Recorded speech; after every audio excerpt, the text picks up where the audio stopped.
ही वस्तुस्थिती आहे की नाशिकपासून तर ठाणेपर्यंत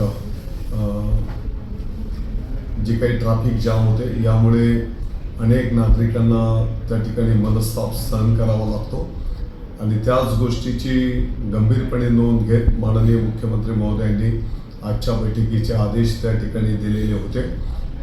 प्रशासनाच्या वतीने शासनाच्या वतीने पूर्ण शक्तीनिशी हा विलंब कसा टाळता येईल, प्रवाशांना त्रास कमीत कमी कसा होईल त्या दृष्टिकोनातून नियोजन करण्याचं निश्चित करण्यात आलेलं आहे।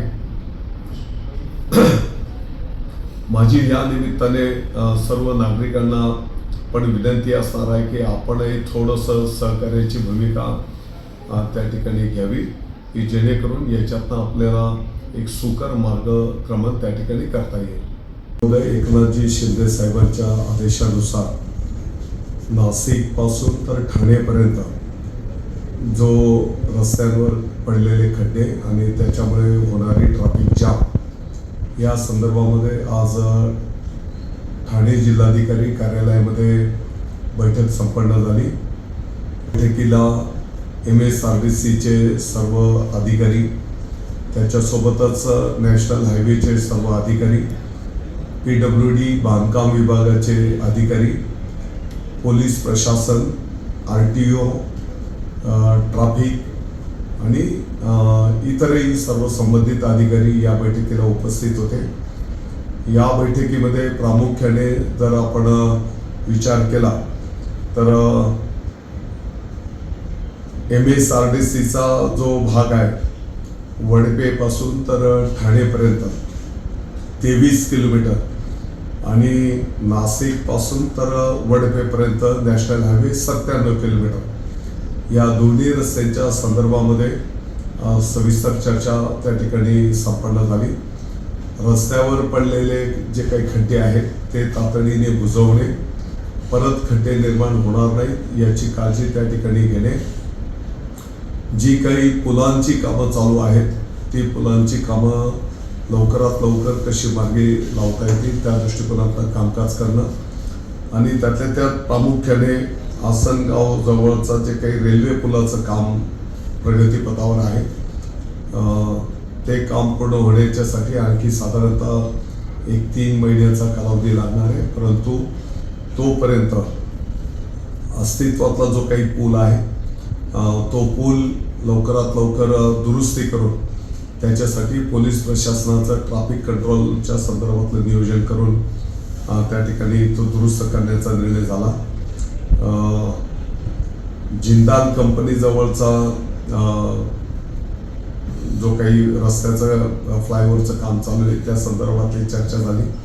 परिवार गार्डन जवळच्या पुलाच्या संदर्भातली चर्चा झाली आणि इगतपुरी जवळ पण जो काही समृद्धी महामार्गाकडे जाणारा जो काही रस्ता आहे तर नॅशनल हायवेचे जे काही हे 4-5 पॉईंट्स आहेत या सर्व मुद्द्यांवर सविस्तर चर्चा होऊन त्या ठिकाणी ताबडतोबीने अंमलबजावणी करण्याचे निर्णय झालेले आहेत। त्याच्यासोबतच MSRDCचा जो काही वडपेपासून तर ठाण्यापर्यंतचा पोर्शन आहे त्या संपूर्ण भागामध्ये जिथे जिथे पुलांची कामं चालू आहेत अंडरपासच्या संदर्भामध्ये ती कामं लवकरात लवकर पूर्ण करून त्या ठिकाणी ट्रॅफिक जाम होणार नाही याची काळजी घेण्याचा सूचना त्या ठिकाणी करण्यात आलेल्या आहे। आणि सगळ्यात महत्त्वाचा विषय म्हणजे जी काही जड वाहनं आहे त्या जड वाहनांच्या संदर्भामध्ये एक नोटिफिकेशन काढून त्यांना एक वेळेचं बंधन शहरामध्ये येणं आणि बाहेर जाणं आणि त्याची प्रभावी अंमलबजावणी करण्याचाही निर्णय त्या ठिकाणी संपन्न झालेला आहे। पोलिसांच्या मदतीला, ट्रॅफिक पोलिसांच्या मदतीला आता 170 पोलीस मित्र ठाणेपासून तर वडपेपर्यंत पोलिसांना सहकार्याच्यासाठी ऑलरेडी देण्यात आलेले आहे। त्यांनी सुद्धा प्रभावी काम त्या ठिकाणी संपन्न केलं पाहिजे असंही सूचना करण्यात आलेली आहे।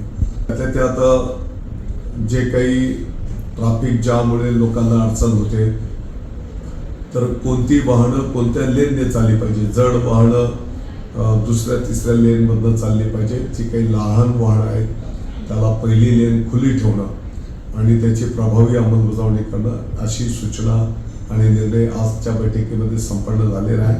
मला वाटतं की येणाऱ्या 8 दिवसाच्या आत याचे दृश्य परिणाम फील्डवर त्या ठिकाणी दिसून आले पाहिजेत असा सारांश आजच्या बैठकीमध्ये त्या ठिकाणी झाला.